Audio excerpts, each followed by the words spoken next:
So, I think it's pretty clear with this announcement from Disney that the studios have decided to go along with AMC's fairy tale that movie theaters will open in June and that will probably take about a month for business to return to normal.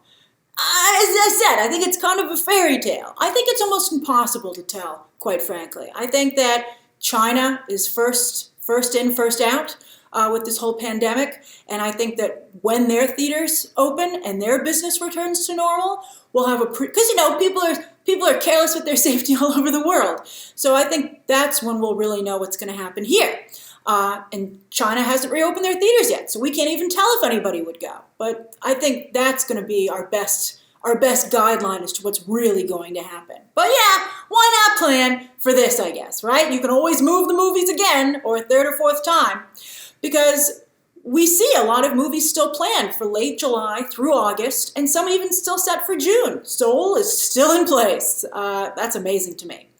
I personally, again, think all these movies will have to move, and I think Paramount's more conservative estimate of business being back to regular by September, A Quiet Place 2 hitting Labor Day weekend, I think that's more likely. I really do.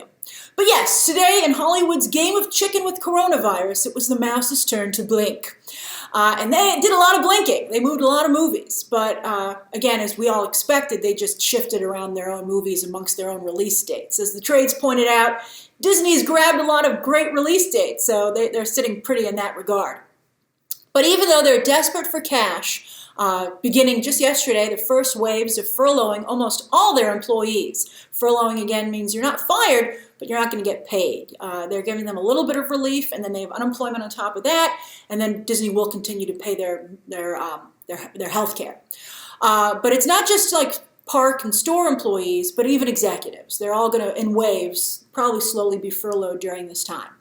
But after thinking about a video-on-demand release, not to Disney Plus, for purchase, for rent, not even for rental, for digital purchase, and then eventually to Disney Plus, they still decided to release Black Widow and Mulan in theaters. What I personally would have done would release Mulan for purchase, and then done exactly what they're doing with Black Widow, which is shifting all the Marvel movies by one release date. But I can see how putting any female-led actioner straight to digital would be a PR nightmare. So they're like, no thank you.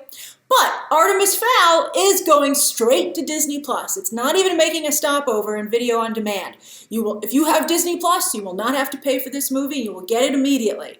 I think that's kind of a no-brainer, and Disney kind of gets to be a content hero during all of this anyway. Well, do they? Will you watch? I mean, I'm going to watch it because I'll review it. But I have to say, honestly, as a consumer, I don't know if I would watch Artemis Fowl. I mean, I don't know. Let's see how bad things get. But it looks not great, right? But I think likely this is where this belonged all along, right? Now, they haven't announced when it will be available on Disney Plus. But, I mean, they probably were like, this is enough news for today. And they probably want to build an ad campaign around it so you get all excited and feel like you're getting something good.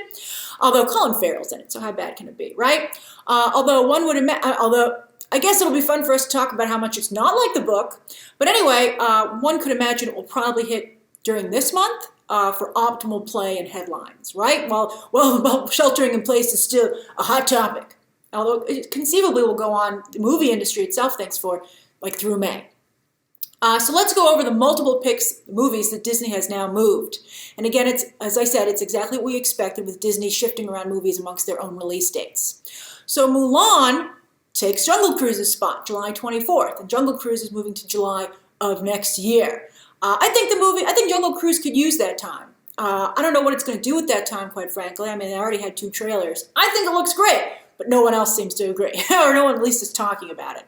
But I think Jungle Cruise has some issues. I also want to say on a side note that one thing that might be holding up putting these movies on streaming is contractual obligations. People I've talked to in the industry have pointed out that, again, Scarlett Johansson's contract. Since there's no back end, it's not as big. Scarlett Johansson's going to want to walk that red carpet. She's going to want the theatrical box office because that's how she'll get her most money. So that could be one of the reasons that they're not willing to do it as well. But anyway, so Black Widow will take Eternal's November spot, and all the Marvel movies will move back one date. And that to be determined date allows Black Panther to stay in its May 8th, 2022 release date, which is great. It's too bad Black Widow couldn't have hers, but it's really an honor to be the movie. And it's usually a Disney movie now because they keep grabbing that date, but to kick off the summer movie season. We'll talk about that. There's another movie that's going to do that now in just a moment, which is great. But first, let's talk about this date, this November date for Black Widow. It's great, just as it was for Eternals. The similar Snake Eyes is very similar to Black Widow. That will come out now 2 weeks prior. Although Henry Golding versus Scarlett Johansson, the two most unlikely super spies. But anyway, so that's still a 2-week cushion. And then no movies are currently set for October 30th because people feel, they'll see a horror movie that's already come out, Halloween Kills come out, so it comes out a little bit earlier. So, and also that's Halloween weekend. So Hollywood usually feels you're not going to go sit in a movie theater, you're going to want to be out and about doing Halloween stuff. So right now, no movie is even set to come out the weekend before Black Widow will hit. And then after it does open, there are 2 weeks until Godzilla versus Kong, and then another week after that until Thanksgiving with Bond, right? Now, of course, this could change. November could get real crowded real quick if indeed the June, July, and August movies need to move. So if there's anyone in that section, that summer section, is going to want to move first to try and get one of those dates. Because you can see there's still space. There's still room for other movies in here. Now, back to the Marvel shift. This is huge for Shang-Chi. Like, wow.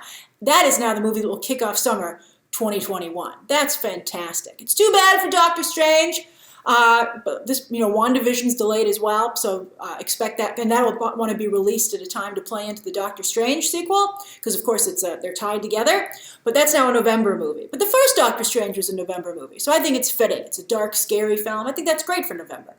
And Thor, Love and Thunder is perfect to be opening so close to Valentine's Day. And Captain Marvel 2 now has a release date. That's a pleasant surprise amongst all this turmoil. It's now set for July 8th, 2022. So start looking for Secret Invasion clues. That storyline is going to be so great. I can't wait for the general public to experience Secret Invasion. It's probably my favorite crossover, that and Blackest Night over at DC of all time. Now this is a new date for Marvel. For July, they previously had the 29th. In 2022. But because they're Team Disney, you gotta be a team player, and Disney has a lot of team members. So Disney now wants that July 29th date for Indiana Jones 5, which for some reason had to move off of its 2021 date. That's pretty far away. Maybe they feel it's going to take even longer to film it. Maybe that's their concern. James Mangold's deal is still in the works, but it's not completed. But boy, it's taken a long time to make that movie. However, if it takes this long to get it right, we will wait. Now, Disney has also moved The French Dispatch to October 16th. That's a fantastic awards date for that film.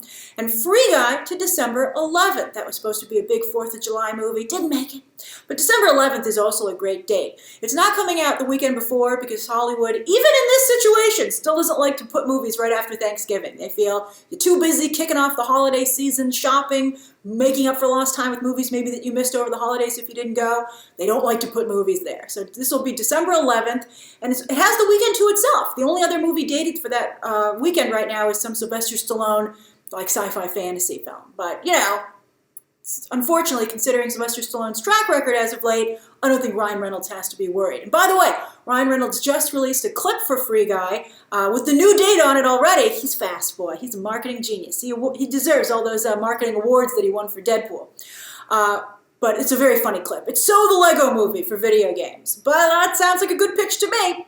Although, it's sitting pretty now, but again, if those June, July, August movies have to move, December could get a bit more crowded in the beginning. Now, as for some Fox movies, Free Guy's a Fox movie, but other Fox movies, they're still out in the cold. They still don't have release dates. That includes David Copperfield, Antlers, Woman in the Window, that's an Amy Adams movie, how do you not date that? And also, New Mutants. This is very interesting for two reasons. One, it makes you wonder if maybe those movies will go to video on demand, on Hulu maybe, or, I still think they'll stop over in, pay for purchase before they go to any streaming services. So those, like I say, David Copperfield and Antlers, I would send directly to, purchase, to digital purchase.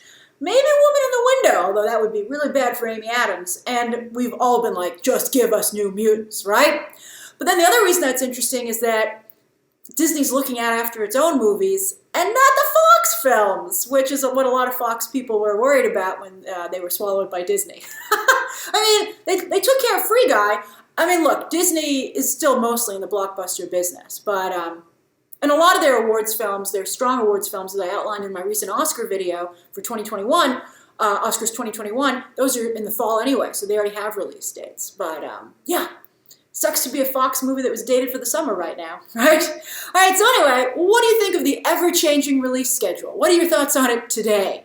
And then also, do you think those June, July, August movies are a pipe dream, or do you think it might actually happen? Are you with AMC and Hollywood on this?